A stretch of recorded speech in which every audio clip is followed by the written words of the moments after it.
আও ওয়ালা তাফাররাকু, তোমরা সবাই মিলে আল্লাহর কালামকে মজবুত করে ধরো, একে অপরের সঙ্গে বিচ্ছিন্ন হয়ে যেও না। এ কথা যখন আল্লাহ বললেন, সাহাবারা কোরআন ধরলেন। আবু বকর, উমর, উসমান, আলী, তালহা, জুবাইর, আবু মুসা আশআরী রাদিয়াল্লাহু আনহুম আলাইহিম আজমাইন, যত সাহাবা নবীর সঙ্গে ছিল, তাদের কাছে যখন কোরআন এলো, আল্লাহ দিয়ে বললেন, তোমরা সকলে মজবুত করে ধরো, আর যেন নিজেরা কখনো বিচ্ছিন্ন হয়ে যেও না। তুমি উমুক দলের, তুমি উমুক পীর সাহেবের মুরিদ, তুমি উমুক জামাতের লোক, তোমার দল এই, তোমার গোত্র এই, তোমার বর্ণ এই, এসব যেন কখনো ভাগাভাগি করো না। আজ মুসলিম পাড়ায় সবচাইতে দল বেশি। বাপ করে তৃণমূল, ছেলে করে সিপিএম, ভাইপো করে আইএসএফ, আর একটা কাকা করে কংগ্রেস। চারটে বাপ্পর মধ্যে চারটে দল। ভাঁড় জানেন তো, নাম শোনেন নাই? হ্যাঁ, দুই ভাই আর বাপ চাচা, চার বাপ্পর মধ্যে চারটে দল। এই হচ্ছে মুসলমানদের অবস্থা। তো কে বাঁচাবে আপনাকে? আপনার পক্ষে তো কে থাকবে? আপনি তো দল করে শেষ করে দিয়েছেন। একই এলাকায় ছটা দল, ওরা উমুক পীরের মুরিদ, ওরা উমুক জামাত, ওরা আজানগাছি, ওরা কাদরিয়া, ওরা আহলে হাদিস, ওরা বেরেলি, টুপির ভাগ এই, জামার ভাগ এই, এই করতে করতে সব শেষ। এই কথা আল্লাহ বলেছিল? আল্লাহ কোরআনকে এই জন্য দিয়েছিল, ভাগাভাগি করো। শিয়া, সুন্নি, হানাফি, শাফি, হাম্বলি, মালিকি, তাবলিগ, ফুরফুরা, কাদরিয়া, চিশতি, এই করো। কোরআন হলো একটা, কিতাব হলো একটা, আল্লাহ হলো একটা, কাবা শরীফ একটা, শেষ নবীও যখন এক, কেন এত ভাগ করে তোমরা নিজেদের মধ্যে বসে আছো? তোমরা তো নিজেদের মধ্যে বাপ বেটা মিল নাই। বাপ একটা মসজিদে নামাজ পড়ছে, ছেলে আর একটা মসজিদে নামাজ পড়ছে। একই এলাকায় 200 মিটারের মধ্যে দুটো মসজিদ। জিজ্ঞাসা করলাম, ভাই দুটো মসজিদ কেন? কি হয়েছে বলো? ও এই মসজিদে এসেছিল, ও ঝগড়া হয়েছে সেক্রেটারির সঙ্গে, আর একটা মসজিদ করে বসে আছে। খুব ভালো কাজ করেছে, খুব ভালো কাজ করেছে। একটা গ্রামে দুটো মসজিদ। হ্যাঁ, লোক জায়গা হচ্ছে না, জায়গা নেই, মসজিদেরও জায়গা নেই, জুমার নামাজ পড়তে পারছে না, একটা কেন, চারটে করো। কিন্তু ঝগড়া করে পয়সা আছে বলে নামাজ আরেকটা আলাদা করবে, ইমাম সাহেবের সঙ্গে ঝগড়া হচ্ছে বলে আরেকটা মসজিদ করে নেবে, মসজিদের সেক্রেটারির সঙ্গে ঝগড়া হচ্ছে বলে তুমি ওই পাড়ায় নামাজ পড়তে যাবে। তো তোমার মতো ছাগল গরুকে আল্লাহ কি দরকারে বাঁচিয়ে রাখবে? কি বলছি কথা বুঝতে পারছেন না? এগুলো করছি আমরা। আল্লাহ কি বলছেন? ওয়ালা তাফাররাকু, বিচ্ছিন্ন হয়েও না, ভেদাভেদ করো না, ভাগাভাগি করো না, করলেই তুমি ধ্বংস হবে। এই ভাগাভাগি করলেই ধ্বংস হবে। যখন আল্লাহ পাক কোরআন দিলেন, আল্লাহ বলছেন ওয়াদকুরু নি'মাতাল্লাহি আলাইকুম, ও মুসলমানেরা, ও মক্কার মুসলমানেরা, তোমরা স্মরণ করো আল্লাহর নেয়ামতটা, তোমরা স্মরণ করো আল্লাহর নেয়ামতটা, তোমরা একটু কল্পনা করো। ওয়াদকুরু নি'মাতাল্লাহি আলাইকুম ইদ কুনতুম আ'দা। কোরআন আসার আগে হে মক্কার মুশরিকরা, মক্কার মুসলমানরা, মদিনার মুসলমানরা, কোরআন আসার আগে তোমরা ছিলে একে অপরের দুশমন। আমাদের যেমন রাষ্ট্র ব্যবস্থা আছে আমাদের দেশে, আমাদের যেমন সমাজ ব্যবস্থা আছে, মক্কার সিস্টেমটা ছিল গোত্র ব্যবস্থা। ধরুন শেখেরা একটা গোষ্ঠী, লস্কররা একটা গোষ্ঠী, গাজীরা একটা গোষ্ঠী, মিদ্দারা একটা গোষ্ঠী। এই গোষ্ঠীর মধ্যে যিনি ওই গোত্রের বা ওই কবিলা বা ওই বংশের প্রধান, তার কথাই শেষ কথা। কোনো নেতাপন্থী কোনো ব্যাপার নাই, কোনো রাজনৈতিক সিস্টেম ছিল না, না ছিল থানা, না ছিল পুলিশ, না ছিল দেশ, না ছিল সমাজ, না ছিল কিছুই ছিল না। এক একটা গোষ্ঠী এক একটা দলে ভাগ ছিল। ধরুন আমি শেখ বংশের প্রধান, আমার নাম আব্দুল্লাহ জুবাইর শেখ, আমি শেখ বংশের প্রধান, আমার হাতে 20-30টা ছেলে সব সময় আছে। আমি যদি বলি তো পাশের একটা লস্কর গোষ্ঠীর সঙ্গে ঝামেলা, মারামারি শুরু হয়ে গেল, ও কারোর কথা মানার দরকার নাই। এইভাবে একে অপরের সঙ্গে মক্কার মধ্যে এত মারামারি, এত গন্ডগোল, এত অশান্তি হতো। কোরআন আসার আগে মক্কার মানুষ মেরে মরে, লড়াই লাগলে বছরের পর বছর, মাসের পর মাস লড়াই হয়ে যেত। কিন্তু আল্লাহ কি বললেন? ওয়াদকুরু নি'মাতাল্লাহি আলাইকুম, আল্লাহর নেয়ামতটা তোমরা স্মরণ করো।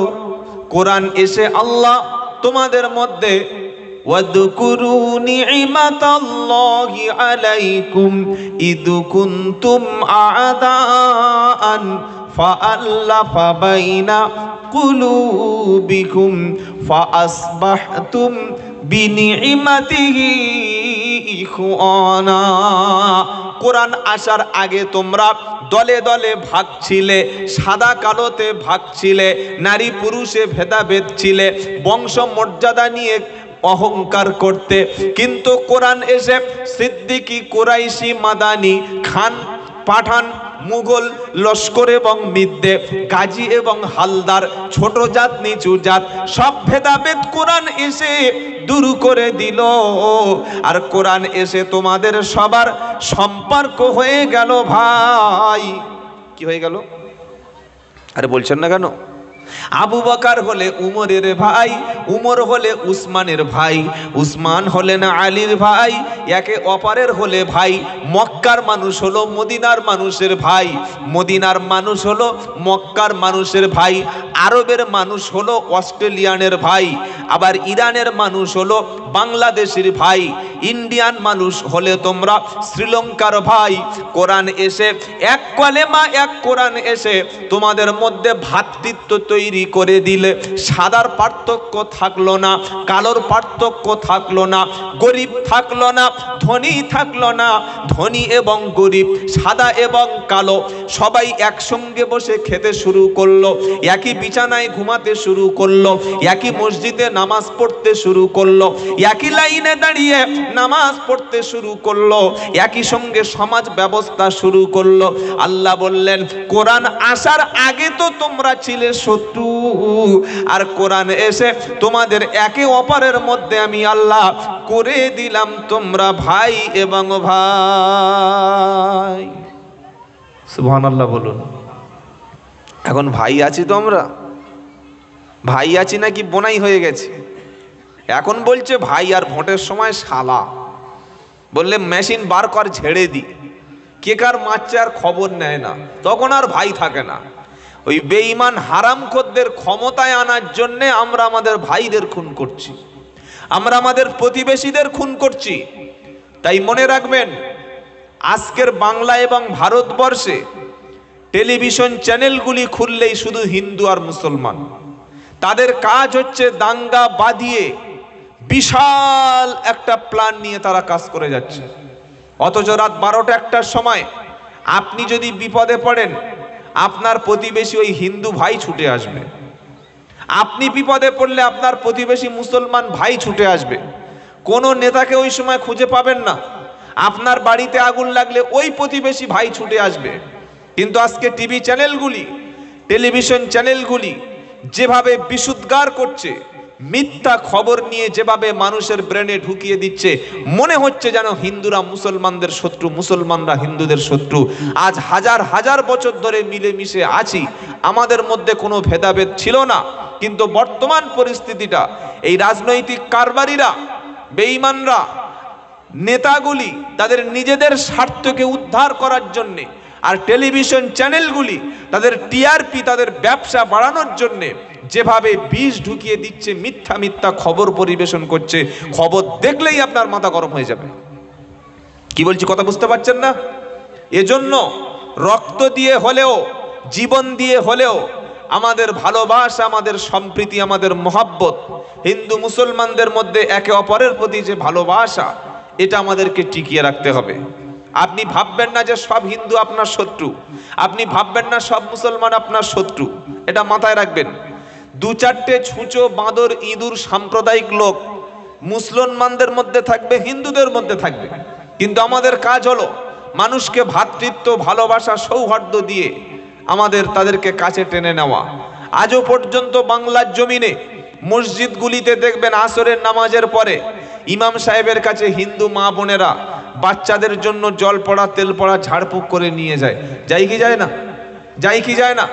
আজও পর্যন্ত বিভিন্ন মাজারগুলিতে যদি শিরকের আড্ডা, সেটা শরিয়াতে শিরক হারাম, কিন্তু মাজারগুলিতে মুসলমান যায়, আমার হিন্দু ভাইরা যায়, তারা এই বৈষম্য করে না।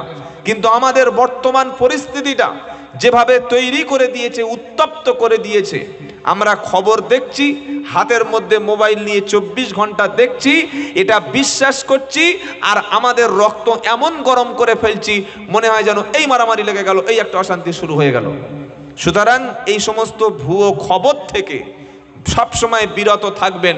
ভালোবাসা, সৌহার্দ্য, সম্প্রীতি, মহাব্বত, এটা বজায় রাখবেন। এটার নাম হলো ইসলাম। বলুন সুবহানাল্লাহ। বাবাজিরা, আল্লাহ ভাইরা, তাই আল্লাহ পাক পবিত্র কোরআনে তাই কি শুনিয়ে দিচ্ছে, ওয়াদকুরু নি'মাতাল্লাহি আলাইকুম ইদ কুনতুম আদাআন।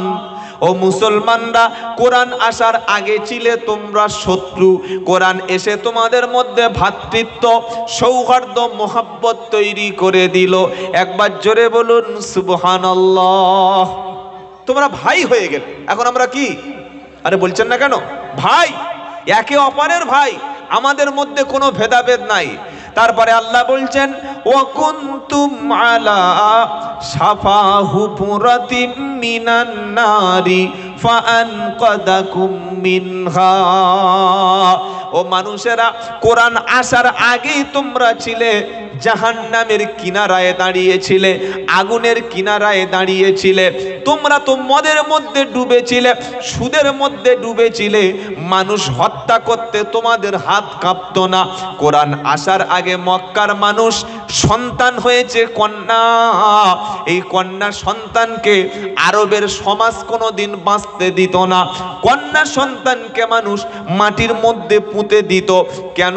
তারা ভাবতো কন্যা সন্তানকে বড় করে লালন পালন করে শিক্ষা দিয়ে খাইয়ে আবার অন্য ছেলের কাছে বিয়ে দেব, এর চাইতে লজ্জা, এর চাইতে অপমান কিছু হতে পারে না।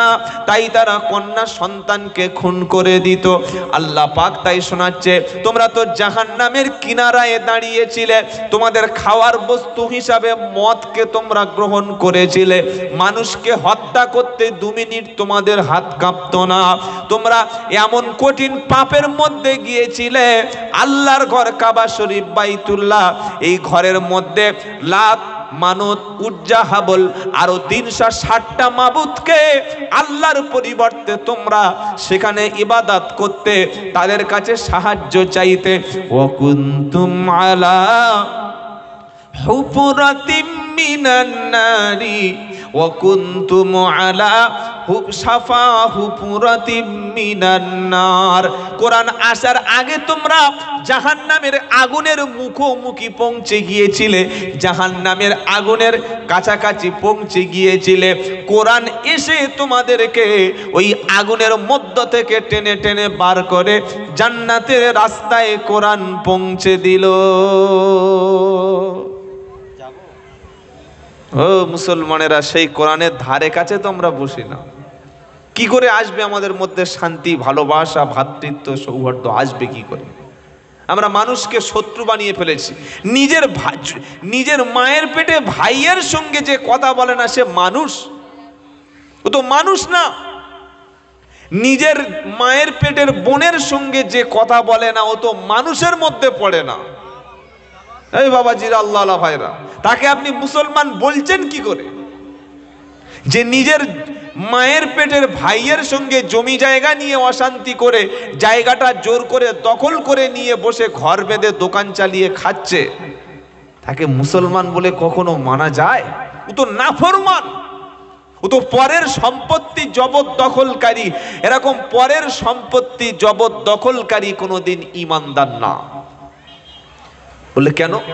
আল্লাহ পাক বলেছেন, ইয়া আইয়ুহাল্লাযীনা আমানু লা তাআকুলু আমওয়ালাকুম বাইনাকুম বিল বাতিল ইল্লা আন তাকুনা তিজারা।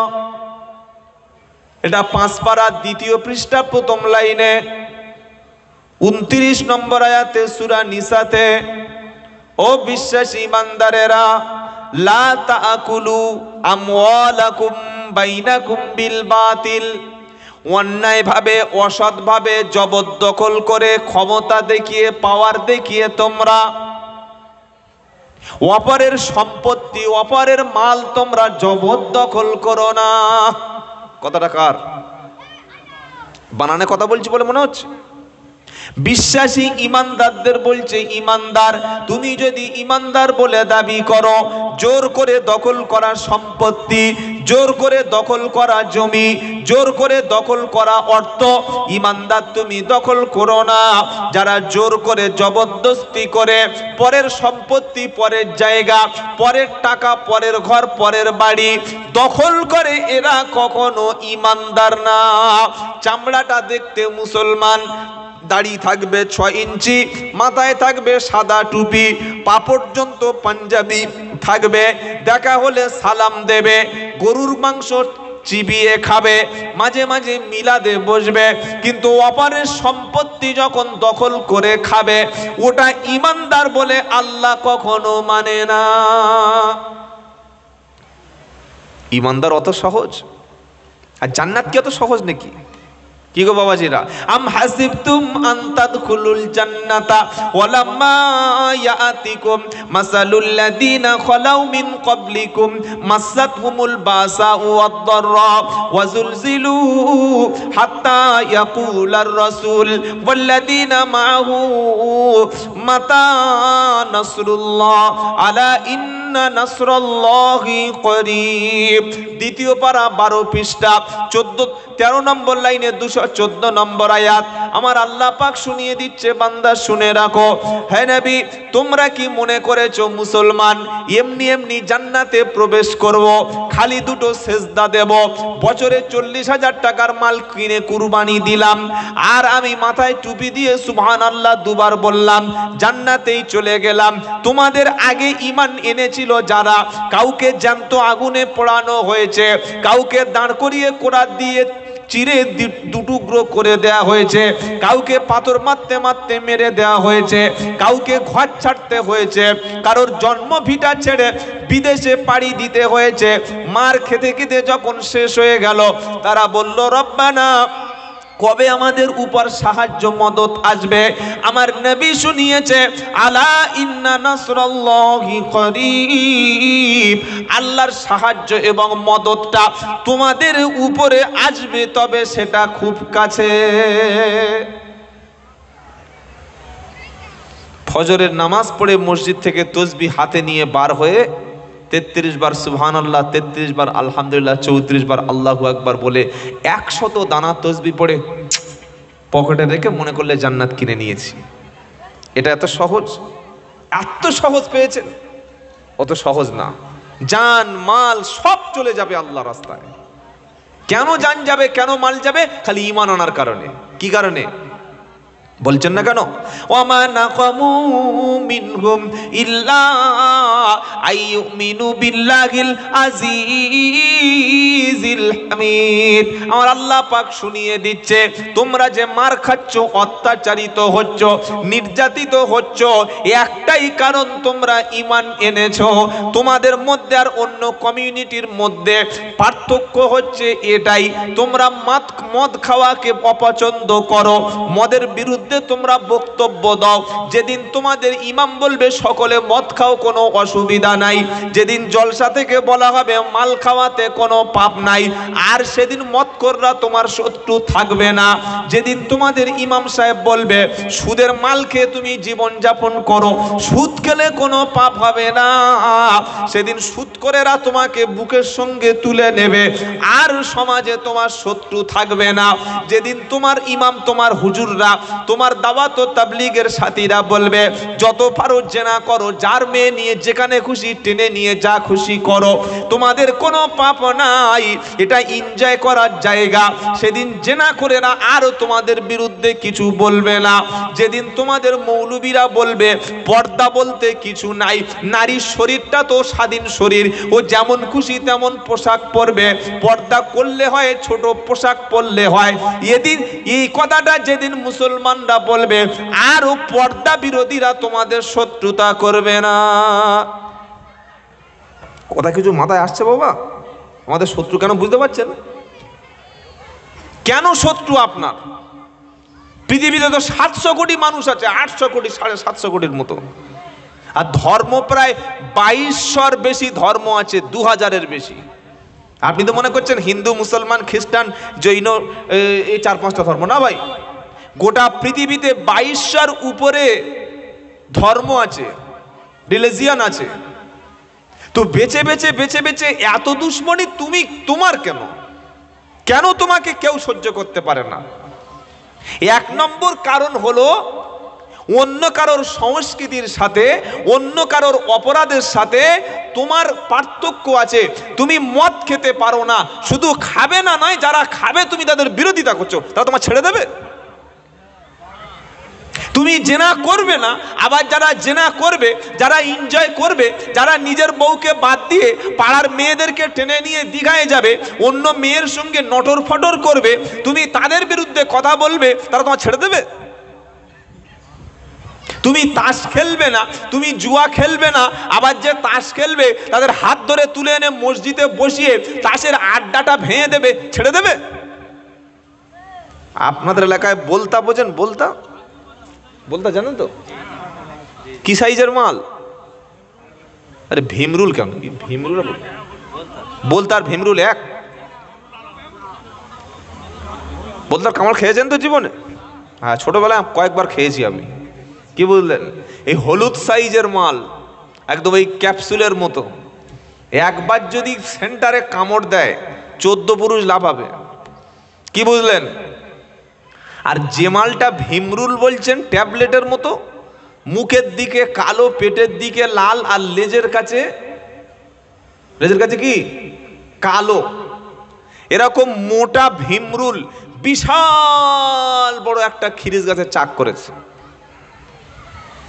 পাড়া ছেলেরা বলছে, হ্যাঁ রে, কি যা করেছে তো, ছেলেপুলেরা মাঠে একটু খেলা করতে আসে, খেলতে দেবে না। কি করি বল না? বলে ভীমরুলের চালটা ঢিল মার। বলে এরকম বড় একটা খোয়া তুলে, আদলা ইট তুলে আর ঝেড়ে দিস।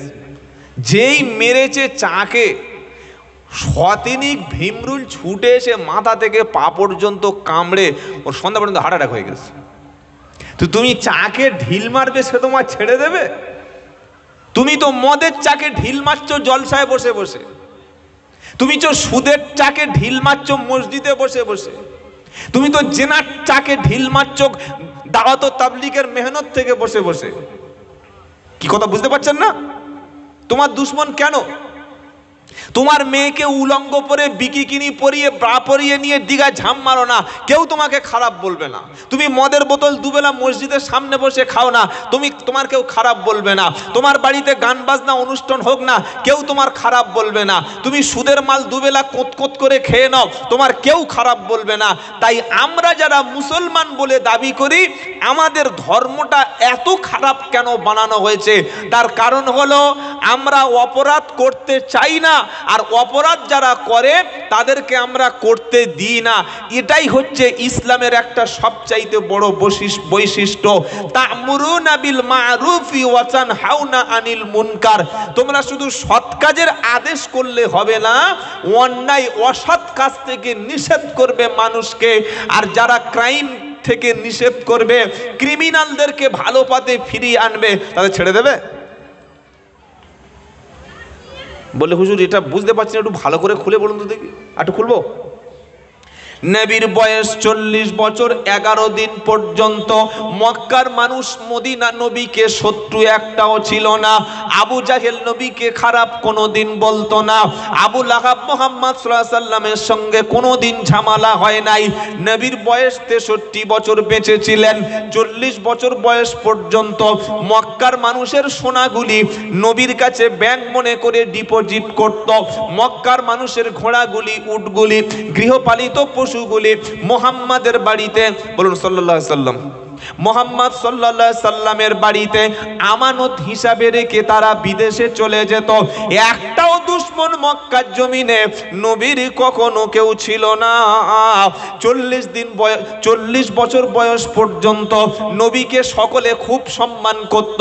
সকলে বলতো আল আমিন যাচ্ছে, বিশ্বাসী যাচ্ছে, কারণ নবীর মতো আমানতদার পৃথিবীতে একটাও ছিল না। নবীকে বলতো ওই দেখো রাস্তা থেকে আসাদিক চলে যাচ্ছে, সত্যবাদী চলে যাচ্ছে।